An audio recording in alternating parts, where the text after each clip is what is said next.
రాజ్యసభ సభ్యులుగా వైవి సుబ్బారెడ్డి, మేడ రఘునాథ్ రెడ్డి, గొల్ల బాబురావు నేడు ప్రమాణ స్వీకారం చేయనున్నారు. ఈ మేరకు వారితో ఉపరాష్ట్రపతి, రాజ్యసభ చైర్మన్ జగదీప్ ధన్ఖడ్ ప్రమాణ స్వీకారం చేయించనున్నారు. ఇటీవల జరిగిన ఎన్నికల్లో వీరు ఏకగ్రీవంగా ఎన్నికయ్యారు. దాదాపు 40 ఏళ్ల తర్వాత తొలిసారి ఎగువ సభలో టీడీపీ ప్రాతినిధ్యం కోల్పోయింది. దీంతో పెద్దల సభలో ఏపీకి ఉన్న 11 సీట్లు అధికార వైసీపీ ఖాతాలోకి వెళ్లాయి.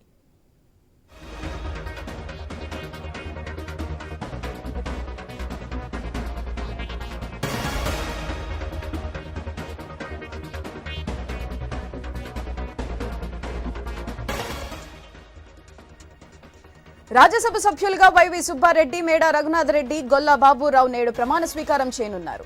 ఈ మేరకు వారితో ఉపరాష్ట్రపతి, రాజ్యసభ చైర్మన్ జగదీప్ ధన్ఖడ్ ప్రమాణ స్వీకారం చేయించనున్నారు. ఇటీవల జరిగిన ఎన్నికల్లో వీరు ఏకగ్రీవంగా ఎన్నికయ్యారు.